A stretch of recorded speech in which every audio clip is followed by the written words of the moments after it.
década, final de uma década, início de uma nova década. Você já se imaginou fazendo parte da década de 20? A década de 20. Você conhece alguém, já conviveu com alguém da década de 20? Compartilhe com a pessoa do lado. Você conheceu e conviveu com alguém da década de 20? Conviveu? Esses dias foi um pastor lá em casa, aliás, ontem, estou olhando para ele lá atrás, não vou citar o nome, ele dizendo assim, você é da década de 70, né, pastor? Como se fosse tão longe a década de 70, né, pastor Roberto?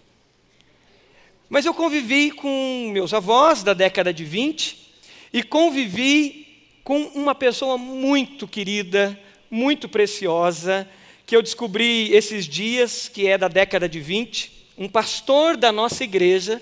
A minha esposa está escrevendo algumas biografias missionárias para os Guardiões do Reino, e aí ela teve o privilégio, o pastor Mateus passou para ela, de escrever a biografia do pastor Avelino, para que os Guardiões do Reino estude a biografia do nosso amado, saudoso pastor Avelino Freira, né?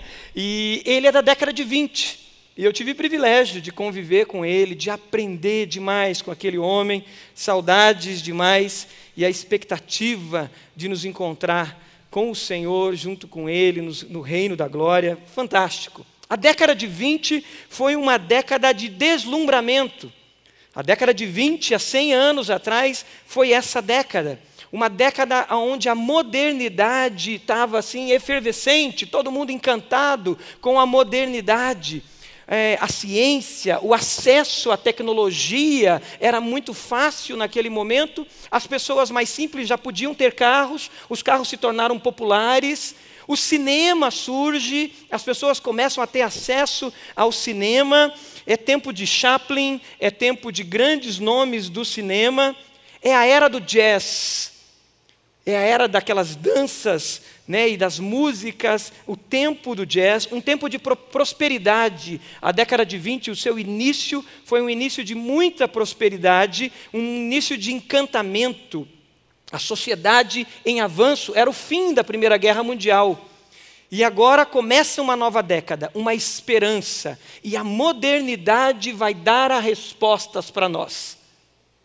A ciência vai nos dar a resposta. E assim começa a década de 20. Mas é na década de 20 que surge o nazismo, é na década de 20 que começa o fascismo, é na década de 20 que surge as bolsas de valores e termina a década de 20 de encantamento, de deslumbramento, com a queda da Bolsa de Nova York e uma grande miséria no mundo. E entra-se a década de 30 num tempo de miséria, num tempo de dor, um tempo muito difícil. Nós seremos membros e participantes da década de 20, mas agora 100 anos depois, a década do 2020, faremos parte dessa década. Você vai ser conhecido como alguém que viveu na década de 20. Se Jesus não voltar antes, já pensou nisso? Nos teus netos? Viu, pastor Mateus? Eles vão dizer para você, você é da década de 20. E nós vamos ser conhecidos como a geração da década de 20. De alguém que viveu na década de 20. Uma década que já tem as suas tendências também. Fala-se que nessa década, e a tendência é muito clara nesse sentido, que nessa década é a década dos animais. É a década dos pets mimados. Aonde eles tomam o espaço dos seres humanos, aonde as leis protegem e protegerão ainda mais eles do que os seres humanos. A década dos pets mimados.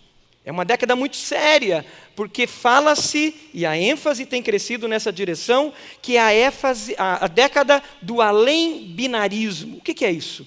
É a década onde a ideologia de gênero, as multiplicidades de gênero, transexual, bissexual, ultrasexual, metassexual, seja lá o que for, está surgindo e vai surgir uma confusão na identidade das pessoas. Essa é a década que estamos entrando. É a década onde a ciência vai responder ainda mais, a ciência não, a tecnologia, a inteligência artificial, vai responder ainda mais às nossas necessidades. Nós vamos a um médico que vai ser um robô, ainda nessa década, e ele vai fazer o diagnóstico. Ele vai dar o nosso diagnóstico. O tempo dos Jetsons vai acontecer mais rápido. Lembra do desenho?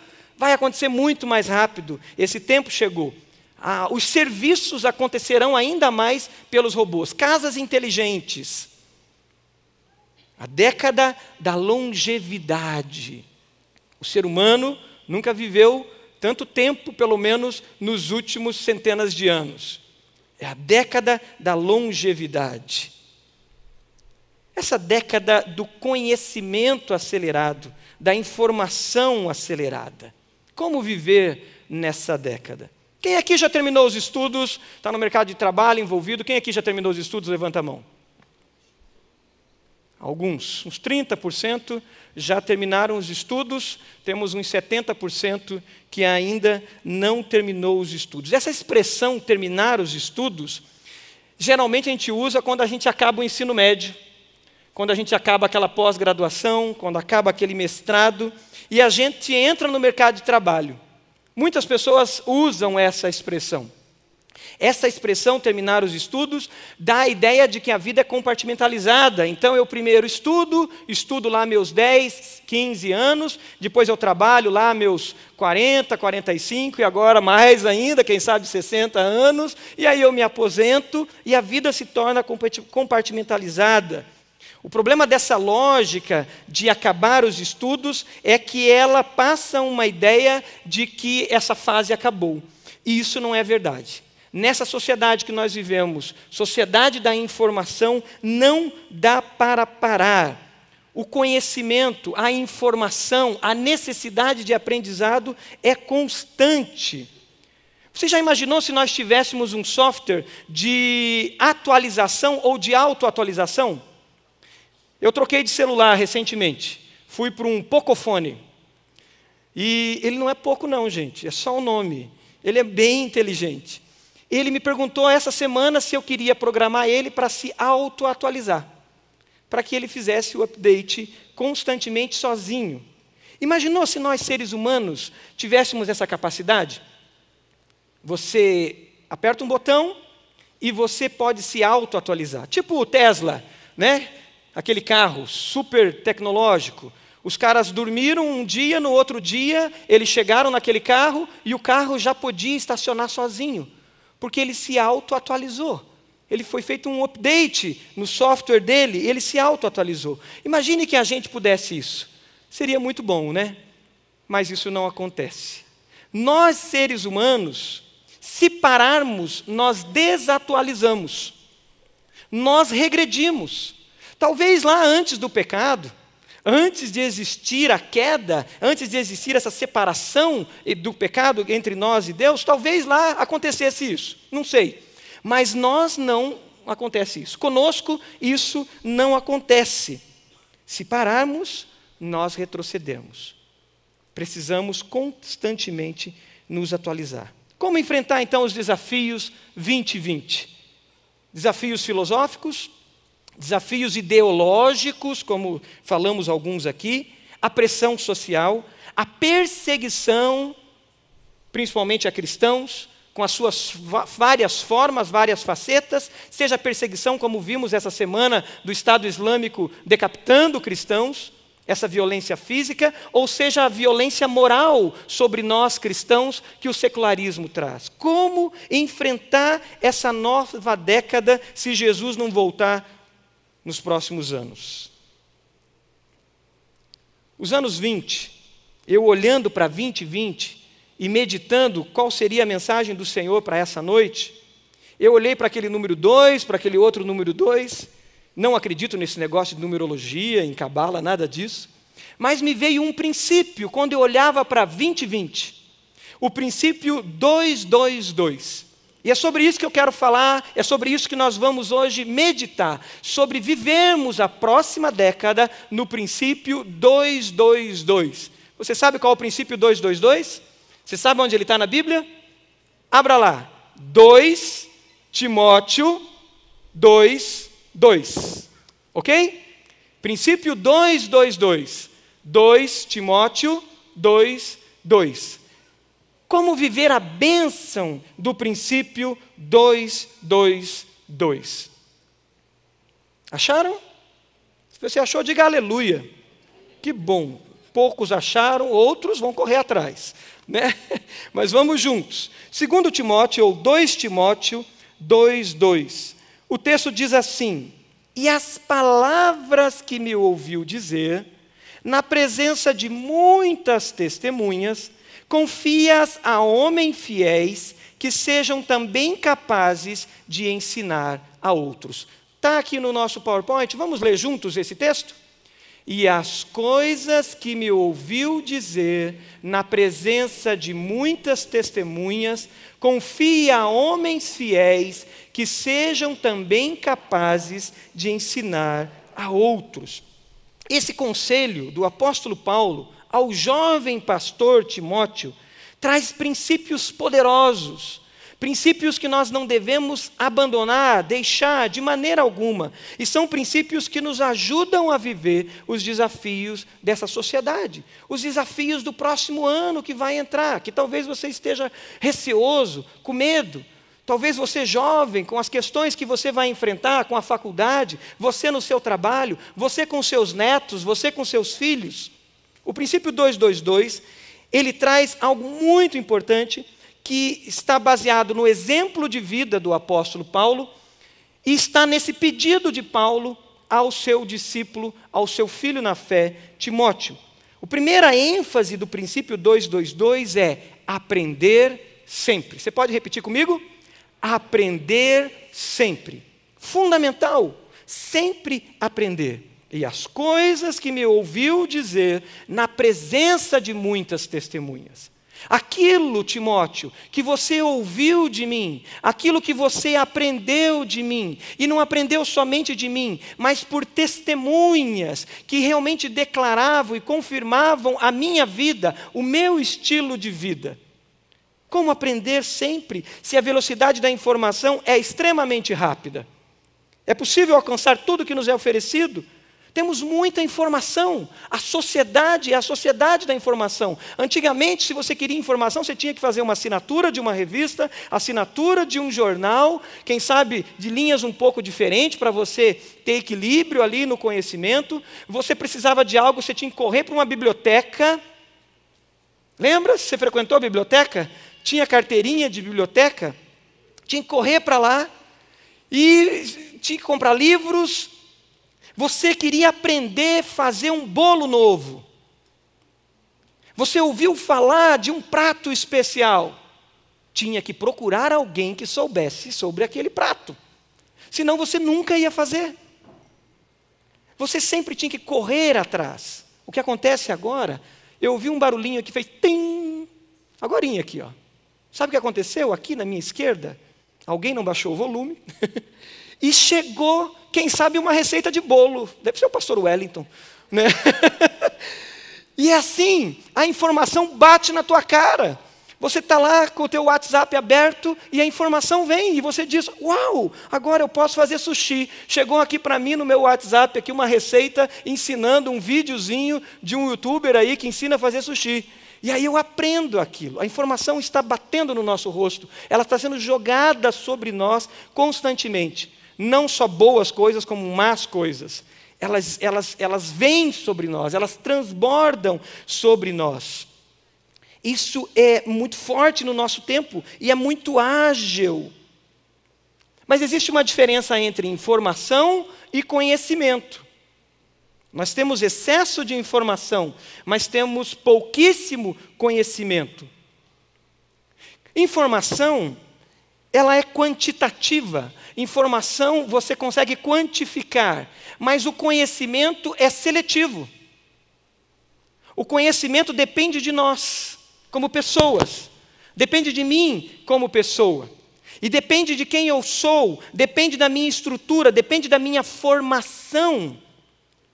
Principalmente da minha formação básica, Por isso é tão preocupante a formação das crianças, a formação dos pré-adolescentes. Por isso a nossa igreja investe muito na área do ministério infantil, dos pré-adolescentes, dos adolescentes, da juventude. Por quê? Porque aí tem a formação básica. E se essa formação básica, ela teve ruídos, ela teve atritos, ela teve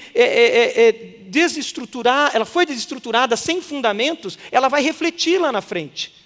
E eu não saberei produzir conhecimento. Conhecimento. Conhecimento você lembra, informação você não lembra. Você lembra, por acaso, a não ser que você seja da área da fórmula de Bhaskara, você lembra do adjunto adverbial? Oração subordinada. Não lembra. A não ser alguns que eu não quero perguntar, né? Mas não lembra. Mas você lembra como anda de bicicleta? E eu sei que tem gente aqui que faz tempo que não sobe numa bicicleta. Você tocou um instrumento musical, talvez na adolescência. Você lembra como toca? Lembra. O que você perde é a agilidade. O que você perde é a prática. Mas o conhecimento está lá. Porque o conhecimento também é experiencial. Eu lembro de um dia que meu pai me chamou e ele falou, olha, eu vou estar na casa do seu Antônio, uma nova pessoa que mora aqui, é da igreja, e o cara é um excelente violonista. E me chamou para ir lá, e meu pai foi na frente, e eu cheguei depois. Cheguei, estava o seu Antônio tocando violão, tocava maravilhosamente, um jazz, um chorinho, e era uma coisa fantástica. Eu cheguei ali, boca aberta, vendo aquilo, sentei, ele estava tocando com meu pai, e de repente ele parou, e eu assim. E eu comecei a falar com o seu Antônio. Como que o senhor aprendeu, como é que é? Aí ele chegava perto de mim e dizia, e aí a esposa disse, olha, ele é bastante surdo, você vai ter que gritar com ele. Eu falei assim, mas como que ele tocou tudo isso? Conhecimento, experiência. É por isso que a Bíblia fala sobre conhecer a Deus, não sobre ter informações sobre Deus. Conhecer é experienciar, é experimentar, é viver, é ter intimidade, é estar conectado com aquilo. O maior desafio para a década de 20 é que nós, mais do que informação, a gente possa produzir conhecimento. O desafio para uma igreja discipular na década de 20 é produção de conhecimento e conhecimento transformacional. E não somente produzir informação. É por isso, então, que a gente precisa aprender sempre, e esse texto é base, o princípio 222 é base para isso. Aprender sempre como? Como podemos aprender? Nós precisamos aprender, sim, das pessoas. O texto de Provérbios 27:17, ele diz, assim como o ferro afia o ferro, o homem afia o seu companheiro. Máquina e ser humano não produz conhecimento na sua essência. Agora, ser humano e ser humano produz conhecimento, produz vida, produz transformação de fato. Paulo aconselha Timóteo, para que Timóteo, tudo aquilo que Timóteo vivenciou com Paulo, tudo aquilo que Timóteo viu de Paulo, tudo aquilo que Timóteo experimentou como testemunha viva, através de testemunhas, através da vida de Paulo e daquilo que Paulo transferiu para ele, Timóteo passasse isso a outras pessoas. A vida de Paulo é uma inspiração de aprendizado. O apóstolo Paulo, queridos, foi aquele homem que era da sumidade intelectual da sua época. O apóstolo Paulo foi criado aos pés de um homem muito sábio, Gamaliel, neto de Hilel, de uma grande escola rabínica da época dele. Paulo diz, eu fui instruído aos pés de Gamaliel, numa metodologia que não era uma metodologia conteudista como nós temos hoje, mas uma metodologia discipular, uma metodologia de vivência junto, de caminhar junto, de comer as poeiras dos pés daquele mestre mesmo. E esse homem tem um encontro com Jesus. E esse encontro com Jesus coloca esse homem diante de alguém que não era mestre. Coloca o apóstolo Paulo diante de alguém que não era uma sumidade intelectual de sua época. Coloca o apóstolo Paulo diante de Barnabé. E Paulo, humildemente, se torna um discípulo de Barnabé. Paulo poderia ter dito: não, eu preciso ser discipulado por Pedro. Eu preciso ser discipulado por João. João está ali, está escrevendo o evangelho, né, que vai ser escrito aos gregos. João fala do verbo que se fez carne, o Logos. Eu preciso dessa bagagem intelectual para me discipular. Paulo não fez essa exigência e ele, ferro afiando ferro, foi discipulado. Ele pôde caminhar com Barnabé.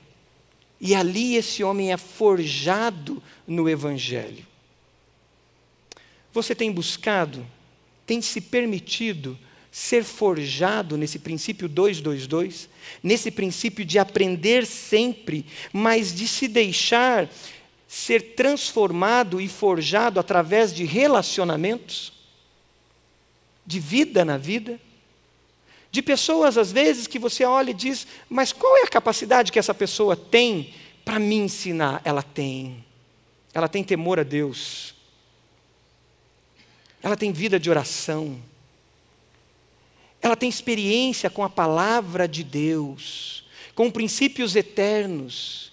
E é essa pessoa que talvez não tenha as faculdades que você tem, ou os diplomas que você tem, que vai produzir vida na sua vida, e vai produzir conhecimento que produz transformação. Se queremos enfrentar a nova década, e enfrentar produzindo vida, nós precisamos aprender sempre, e aprender com pessoas. O princípio 222 também nos ensina a aprender não somente com pessoas, mas aprender baseado em um fundamento. A nossa sociedade a cada dia se torna mais relativista. E se nós não tivermos um fundamento, nós vamos nos perder nesse mar. E navegaremos sem rumo. E com certeza naufragaremos. E o apóstolo nos ensina. O exemplo do apóstolo na vida de Timóteo nos ensina. Se você abrir a sua Bíblia em 2 Timóteo, capítulo 4, versículo 13, 2 Timóteo, capítulo 4, versículo 13, você vai encontrar o apóstolo dizendo para Timóteo: quando você vier ao meu encontro, Timóteo, traga a minha capa que deixei na casa de Carpo, em Troade, e traz também os meus rolos, os meus livros, especialmente os pergaminhos. O apóstolo fala da palavra de Deus, os rolos da palavra de Deus, os livros que ele carregava com ele, e fala dos pergaminhos que eram raros. Os mestres tinham esses pergaminhos, poucas pessoas na sociedade tinham, e ali estava a palavra de Deus, a Bíblia daquele tempo. O apóstolo nos mostra claramente, depois dentro do livro, dessa carta a Timóteo, a gente vai encontrar ele falando sobre as Escrituras Sagradas, que elas nos capacitam, nos torna apto para toda boa obra, toda a Escritura inspirada por Deus.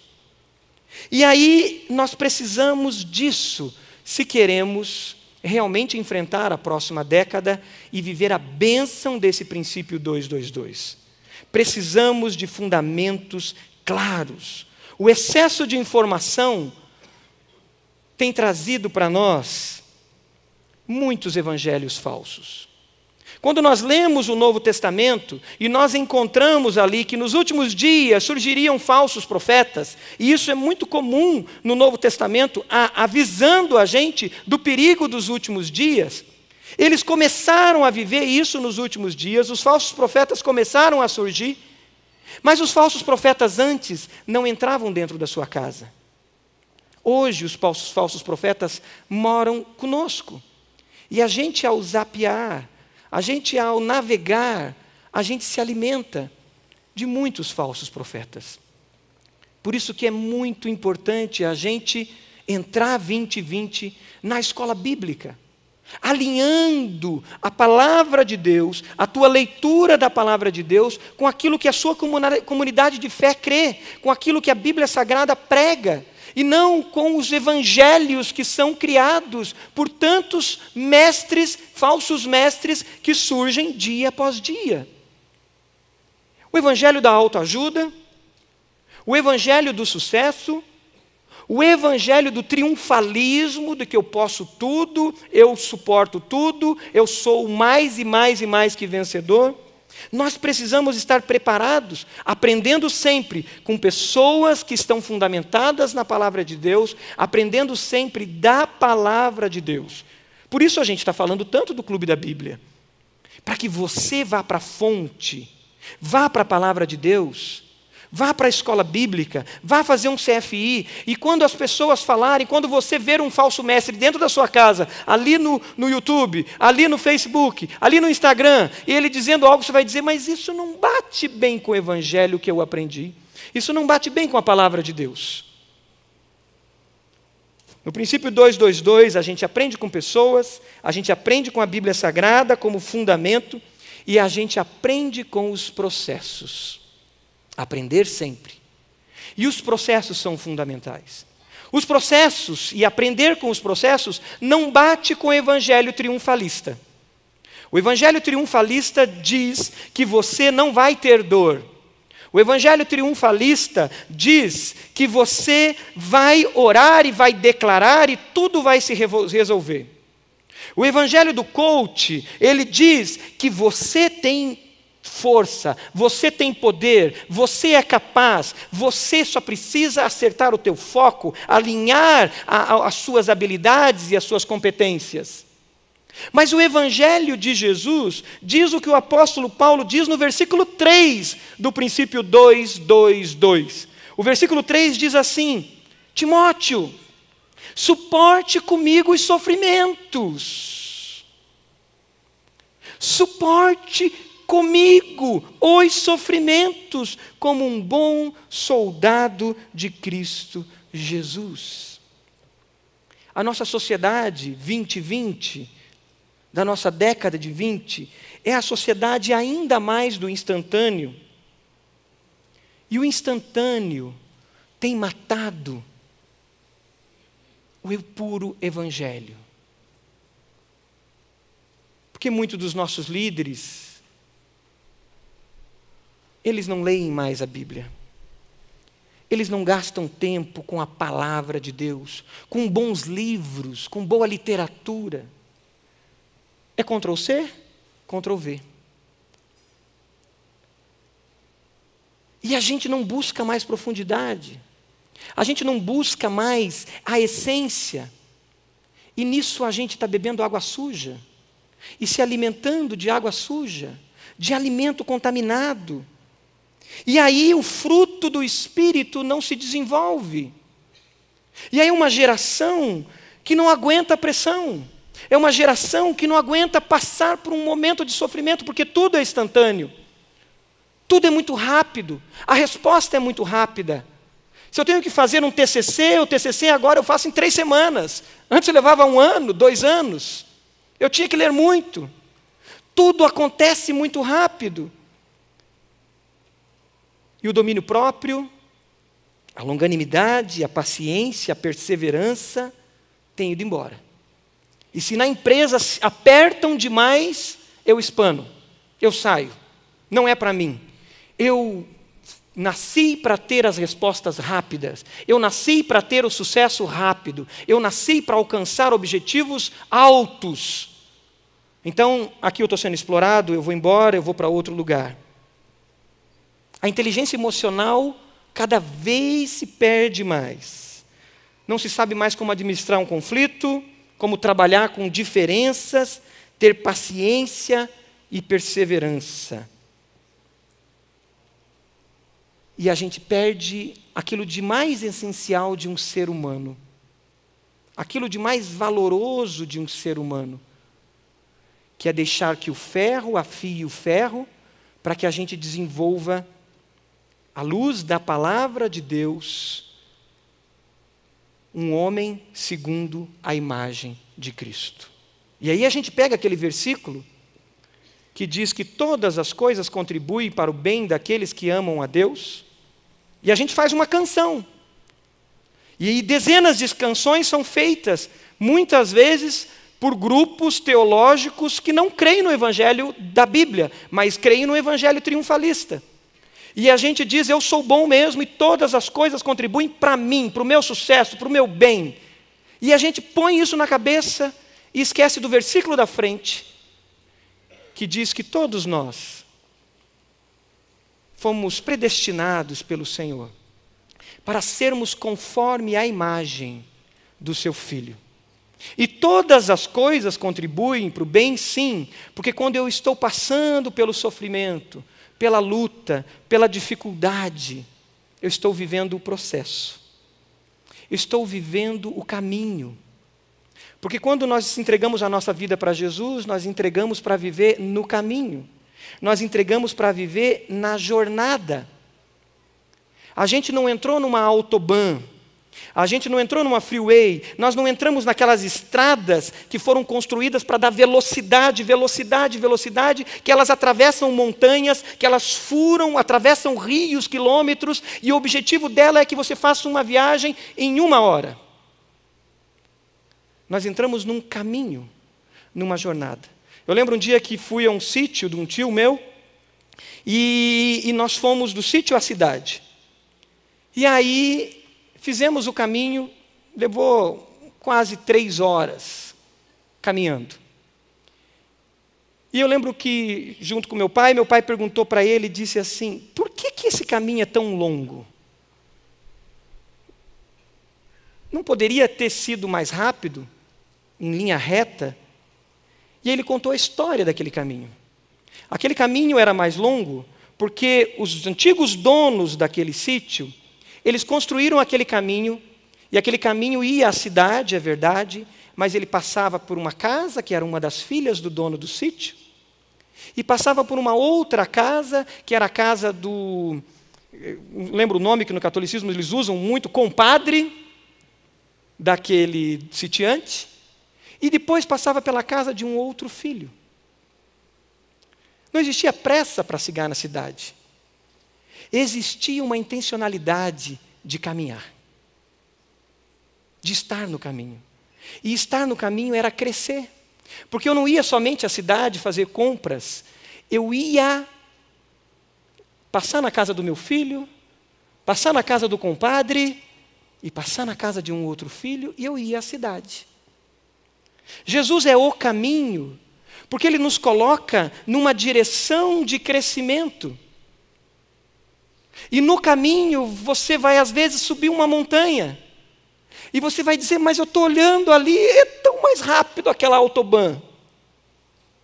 E a tentação é ir por ela. E virão falsos evangelhos, e ainda mais nessa década de 20, muito mais falsos profetas surgirão, e eles dirão, venha pela autobahn, por que subir a montanha? E você diz, eu prefiro Jesus, porque Jesus está te forjando enquanto você sobe a montanha.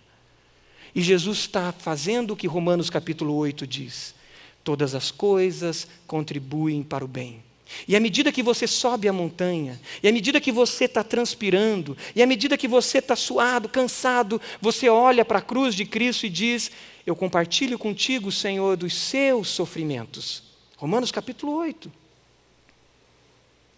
Para que eu possa chegar no alvo, que é Jesus, e ser transformado à imagem de Jesus. Temos que estar atento às canções, temos que estar atento às produções de informação gospel que surgem, porque muitas vezes elas estão carregadas de falsos evangelhos. E se nós não formos para a Bíblia Sagrada, para a escola bíblica, para caminhar com pessoas que estão fundamentadas na palavra, para buscar a verdade na sua palavra, nós seremos seduzidos e sairemos do caminho. Você está no caminho? Talvez você está passando por lutas. Não troque a necessidade por um princípio. um discípulo de Jesus não vive por suas necessidades, ele vive por princípios. Esaú teve uma necessidade, era fome. E a sua necessidade fez ele trocar a bênção da sua primogenitura. Jesus, quando fala do reino de Deus, ele fala das necessidades mais básicas que um ser humano tem, que é comer, se alimentar, se vestir. E ele diz, o reino de Deus vem antes até disso. E nós então não nos movemos por necessidade, nós nos movemos por princípios, e princípios eternos da palavra de Deus. Não fuja dos processos. As ofertas baterão à sua porta.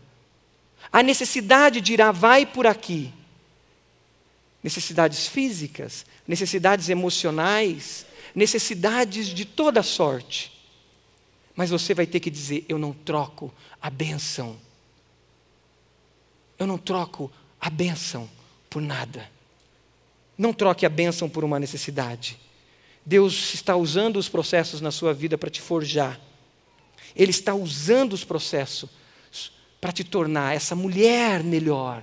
Essa verdadeira mulher à imagem de Jesus. Esse verdadeiro homem que está sendo forjado à imagem de Jesus.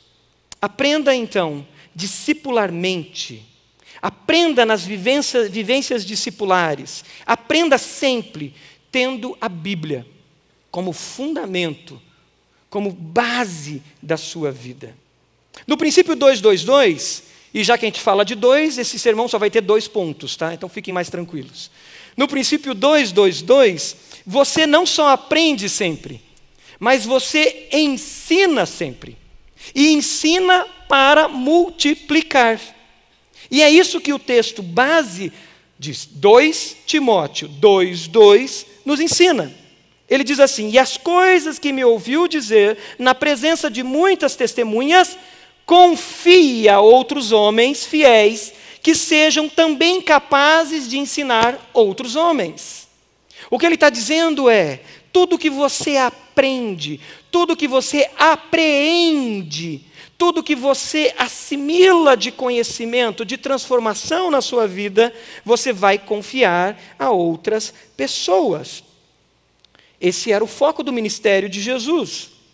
Se você pega a agenda de Jesus, você sabe onde está lá, né? Nos evangelhos, Mateus, Marcos, Lucas e João. Então você pega a agenda de Jesus, você observa o quê? Que Jesus estava sempre ensinando. Era o foco do ministério dele. Por isso nós falamos de uma igreja discipular. Uma igreja discipular, ela imita Jesus e ela é viva porque ela tem um dos seus fundamentos que são relacionamentos. Fundamento essencial de uma igreja viva. Sendo discipular, ela vive em relacionamentos. Mas ela tem um outro fundamento como discipular que ela é formativa. Ela trabalha a formação das pessoas. Ela quer que Cristo seja forjado em cada pessoa. É por isso que a gente fala tanto do ensino. E isso é o que Jesus vivia. Jesus não era um curandeiro. Jesus não era um revolucionário político. Jesus era um mestre que ensinava. Ele diz, vocês me chamam mestre e isto é verdade. Nicodemos, quando visita Jesus à noite, chama Jesus de mestre e diz a ele, tu és mestre vindo da parte de Deus. E Jesus ensina, mas Jesus curava. Claro, ele curava pelo caminho. Enquanto ele ia caminhando, os sinais do reino se manifestavam. O que são sinais do reino? É algo que representa algo muito maior, que está por vir, que já é e ainda não é completo. Os sinais do reino, a presença, a cura, a expulsão de demônios, toda a manifestação sobrenatural de Jesus existia no caminho, enquanto ele ensinava, enquanto ele discipulava, enquanto relacionava, formava e cuidava e servia aquelas pessoas. Ele tinha um foco muito claro: preparar homens e mulheres, para que pudessem fazer isso que é o princípio 222, multiplicar vida, multiplicar transformação. O milagre na vida dos apóstolos era aprender e se permitir ser transformados à imagem de Jesus. Ele dedicava tempo para isso. Mas outra coisa que a gente vê na vida de Paulo, e vê nesse princípio 222, aqui mostrado em 2 Timóteo 2:2, é que para a gente ensinar, a melhor maneira é quando nós adotamos filhos. E foi isso que o apóstolo Paulo fez. Ele adotou Timóteo, ele adotou Tito, ele adotou pessoas para caminhar perto delas, assim como ele foi adotado. Paulo foi adotado por Barnabé. Você já imaginou isso? Você foi adotado por alguém nos seus primeiros anos de caminhada cristã? Você lembra dessa pessoa que te influenciou? Eu lembro de um jovem de 19 anos, eu tinha 15 anos de idade, e o Valdir me adotou. E ele me ensinou a palavra de Deus. E ele brigou comigo algumas vezes.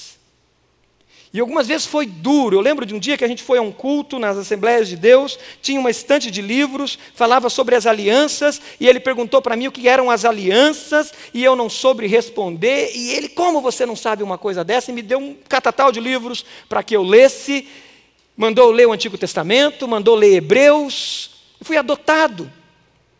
Paulo vivenciou isso com Timóteo. Se você ler o versículo anterior ao princípio 2:2:2, você vai ver no versículo 1, Paulo dizendo, meu filho Timóteo, meu filho Timóteo, portanto você, meu filho, fortifique-se na graça. Quando nós adotamos pessoas para caminhar com elas, acolhemos para caminhar com elas, nós crescemos. Então, na década de 20, em vez de você adotar um pet e mimá-lo, adote pessoas. Adote crianças. Eu e minha esposa adotamos uma pré-adolescente. Ela não vai morar conosco lá em casa. Mas nós semanalmente oramos por ela. Nós temos a intencionalidade de estar perto dela quinzenalmente, de ver material para leitura. Estamos nos aproximando dela. Nesse final de ano, inspirado num testemunho do pastor Roberto, nós adotamos uma família com muitos filhos.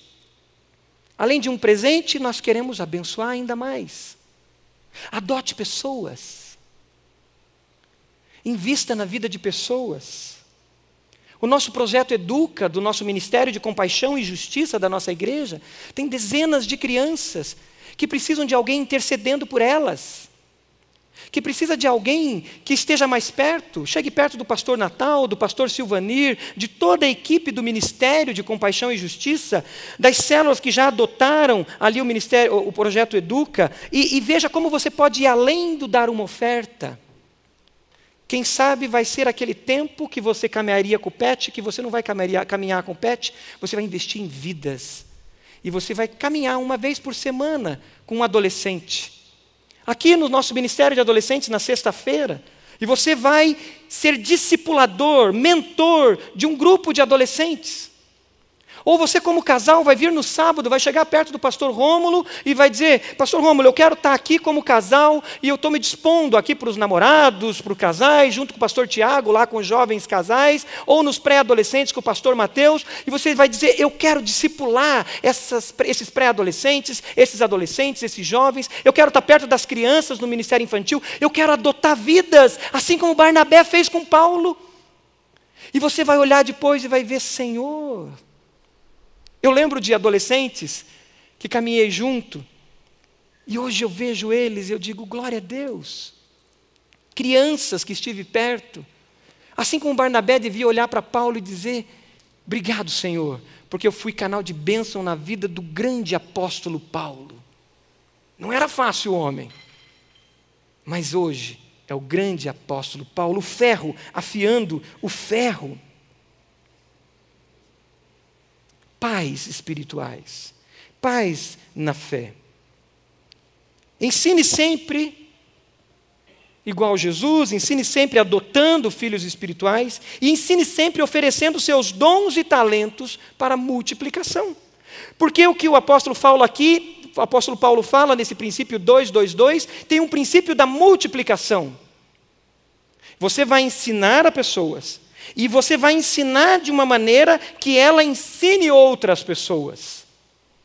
Você vai ensinar apontando um caminho aonde ela vai replicar e multiplicar esse ensino. Porque ele não é nosso. Nós somos canais de bênção na vida de outras pessoas. Quais são os seus dons que você vai oferecer ao Senhor em 2020? Quais são suas habilidades? O que você sabe fazer? Quem você vai ensinar? Talvez você vai ensinar uma pessoa mais idosa a mexer no computador. Talvez você vai ensinar uma criança a ler. Ajudar uma criança na leitura. Talvez você vai ensinar a palavra de Deus caminhando mais de perto. O que você vai ensinar usando os seus dons, suas habilidades, suas experiências? Eu lembro de conhecer o pastor Afonso em Moçambique. Ele evangelista. E de repente ele vê a necessidade de Moçambique e ele descobre que aquele povo plantava mandioca, mas não sabia usar os recursos da mandioca. O pastor Afonso tinha sido agricultor e ele, como um bom brasileiro, sabia muito sobre multiplicar a bênção que é uma mandioca. Fazer farinha, fazer aqueles bolos, fazer um monte de coisa. E ele começa a ensinar. E até hoje, várias regiões de Moçambique conhecem muito da nossa cultura brasileira, de todos os subprodutos que nós podemos ter da mandioca, porque o pastor Afonso resolveu ensinar algo que ele tinha aprendido na sua juventude. Multiplicar conhecimento. Quem sabe você vai mexer na sua profissão e vai diminuir um pouco a sua carga horária para abençoar vidas. Quem sabe você vai objetivamente assumir o teu chamado e vai chegar aos pastores, a nosso Ministério de Missões e vai dizer: eu quero viver como biocupacional, eu quero ir para o campo servir, eu quero ir para uma igreja servir, e eu quero dedicar da minha vida para abençoar outras vidas. Eu quero gerar vida.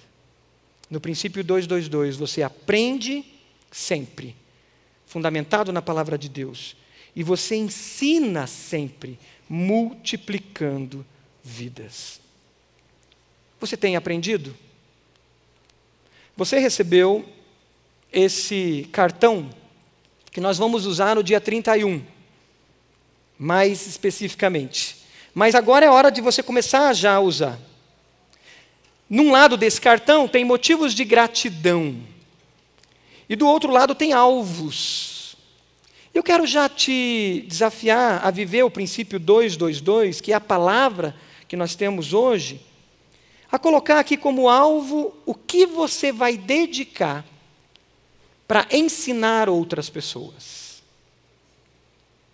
O que você vai passar para outras vidas, daquilo que Deus já te deu. Talvez na área emocional, coisas que você já desenvolveu, que você viu que você conseguiu vencer, você conseguiu perdoar.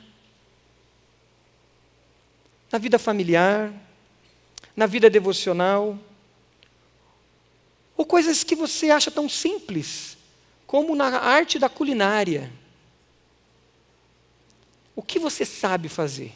Que você pode chegar aos ministérios da igreja e dizer: eu sei fazer isso. Como eu posso aplicar isso na vida de outras pessoas? Procure os pastores. Procure Compaixão e Justiça. Agora, o que você vai aprender em 2020?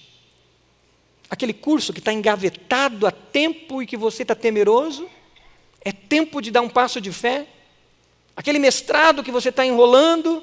Aquela pós-graduação? Vir para a escola bíblica de vez, que você está empurrando com a barriga e você não vem para a escola bíblica? fazer o CFI, terminar o CFI, fazer parte do Clube da Bíblia. O que você vai aprender? Quais são as ações adotivas que você vai tomar? Anote aí. Você pode fechar seus olhos, depois que você anotar, para a gente orar. O princípio 222 é um princípio de bênção, de multiplicação.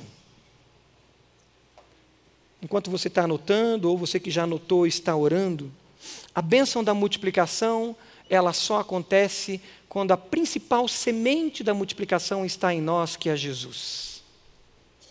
E talvez você ainda não recebeu Jesus na sua vida, para que o teu coração se torne esse coração fértil, que apreende, que se permite ser transformado, que se permite crescer à imagem de Jesus. E você não se entregou a Jesus ainda, dizendo: Jesus, transforma meu coração num coração de aprendiz, transforma meu coração num coração de discípulo, transforma meu coração num coração de imitador seu. Mas esse é um momento de você fazer uma oração. Aqui, uma oração de entrega, dizendo: eu quero ter esse coração de aprendiz. Eu quero que a semente caia em terra fértil. Você que está assistindo, é tempo de você orar e dizer: eu quero ter esse coração. Eu vou fazer uma oração, e se você entende isso, que você precisa desse coração de aprendiz, desse coração que vive a bênção da multiplicação, desse princípio 222. Você repete comigo, declarando isso ao Senhor. Diga: Senhor Jesus, eu confesso que eu estou longe do Senhor, eu confesso que o pecado tem me afastado do Senhor, eu confesso que o pecado tem permitido pedras em meu coração, espinhos, aves, e a tua semente não tem frutificado. Mas, Senhor Jesus, eu confesso o Senhor como meu Salvador, eu creio na tua obra da cruz, eu te recebo na minha vida. Eu peço que o Senhor limpe meu coração com o sangue derramado na cruz. Purifica a minha vida, purifica o meu coração. Eu aceito o teu amor e torna o meu coração um coração de aprendiz, Senhor. Torna o meu coração um coração de discípulo. Que eu possa morrer contigo, Jesus. Que eu possa me entregar. Me leva, Senhor, aos teus braços. Diga isso. Me leva, Senhor, aos teus braços. Eu me entrego, Jesus. Eu me entrego totalmente a ti. Enquanto a igreja está orando, se você fez essa oração, eu gostaria que você levantasse uma das suas mãos. Se você quer ter esse coração de aprendiz, tendo Jesus como teu mestre, a palavra de Deus como teu fundamento. Amém. Deus abençoe. Deus abençoe essa jovem. Mais alguém? Levante uma das suas mãos. Amém. Deus abençoe esse jovem. Deus abençoe. Mais alguém? À minha direita, levante uma das suas mãos. Você fez essa oração? Pedindo isso, Jesus como Senhor, Salvador e Mestre seu, para que você seja um discípulo? Amém. Amém. Mas uma outra oração importante, que é a oração de dizer: eu me entrego todos os meus talentos e dons a ti, para eu te servir. E essa declaração de fé eu quero que nós façamos juntos em oração. Que façamos juntos num ato de fé, dizendo: eu me disponho em 2020 viver de fato essa bênção de multiplicar vida em outras vidas. E eu quero te convidar a ficar de pé. E enquanto a gente canta essa canção, você de pé, enquanto a gente canta essa canção, eu te convido a vir aqui à frente, como um ato de fé, entregando os seus dons, os seus talentos ao Senhor e dizendo: 2020 eu não vou ficar de braços cruzados. 2020 eu vou abrir as minhas mãos, eu vou abrir a minha vida para multiplicar vida em outras vidas. Eu vou viver a bênção do princípio 222, a bênção de aprender e a bênção de ensinar. E eu quero orar por você, queremos orar juntos. E você que aceitou Jesus, venha que eu quero te conhecer e quero orar por você também. Enquanto cantamos essa canção, que é uma oração, você vem à frente para encerrarmos juntos, orando, pedindo essa bênção sobre nós, em nome de Jesus. Em teus braços. Amém. Pode vir. Aleluia. Vou me Você que entregou a sua vida a Jesus, pode vir. Os meus medos. Talvez você está vivendo lutas, dificuldades de viver os processos. Você realmente diz: Senhor, eu quero crescer, eu quero aprender nesse momento de sofrimento. Venha e vamos orar juntos, pedindo essa bênção sobre você e sobre nós.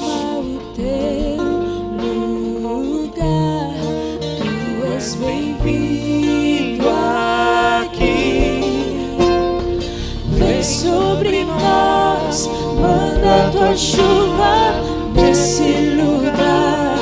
Em tua presença vou me derramar e declarar que é santo Deus. O som do céu vamos ouvir, sopra teu vento suave hoje aqui. Declare isso. O único nome que salva, que é Jesus. Declare com força isso. Jesus.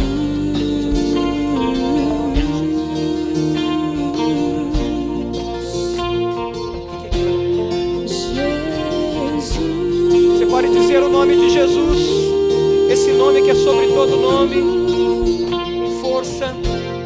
O nome de Jesus. Declare esse nome. O nome de Jesus. Mestre, Senhor, Salvador. O nome de Jesus. Que nos guia no caminho. O nome de Jesus. Mesmo que tenhamos que enfrentar montanhas, vales, o nome de lugares difíceis, Jesus, o nome de Jesus nos dá força para vencer. O nome que nos forja a imagem dele. O nome que nos transforma a imagem dele. Vem sobre nós, manda tua chuva nesse lugar. Em tua presença vou me derramar e declarar que é santo Deus. O som do céu vamos ouvir, sopra teu vento suave hoje aqui. Vou declarar o único nome que salva, Jesus. Você pode fechar seus olhos. Vamos orar. Jesus, Jesus. Obrigado, Senhor, porque a gente pode pronunciar esse nome não somente com uma informação de um nome de um grande homem, mas nós podemos pronunciar esse nome como o nome do Emanuel, Deus conosco, Jesus, Senhor, Salvador nosso. Obrigado, Senhor, porque conhecemos o Senhor. Obrigado, Senhor, porque o Senhor se dá a conhecer e nós podemos realmente, Pai, experimentar o Teu nome, a Tua vida, experimentar o Senhor em nossa vida. Senhor, como igreja do Senhor, pedimos que o Senhor nos torne a cada dia esses aprendizes, esses discípulos. Torna o nosso coração ensinável, torna o nosso coração disposto a aprender. Que o Senhor coloque pessoas do nosso lado, coloque discipuladores, coloque mentores, que nós possamos buscar a Tua palavra com sede, possamos buscar do Senhor com sede, com vontade, para que a gente possa crescer à imagem de Jesus. Obrigado, Senhor, porque o Senhor nos ensina, nos momentos difíceis, nos momentos de luta, a gente experimenta o milagre do Senhor, e a gente sabe que a gente está no caminho, e no caminho a gente tem vitória, no caminho a gente experimenta vida, e no caminho a gente experimenta transformação. Livra-nos, Senhor, das tentações dos caminhos fáceis, e que a gente viva o caminho que é Jesus. Colocamos os nossos dons diante do Senhor, colocamos os nossos talentos diante do Senhor, colocamos as nossas habilidades do Senhor diante do Senhor. Queremos investir em vidas, adotar vidas, para transformar vidas, Pai. Coloca no nosso caminho vidas, para que a gente possa viver e transformar vidas no Teu poder e no poder do Teu nome, Jesus. Obrigado, Senhor, porque 2020 e a década de 20 será a década da transformação, do discipulado e da glória do Senhor. É a nossa oração em nome de Jesus. E a igreja diz: amém e amém.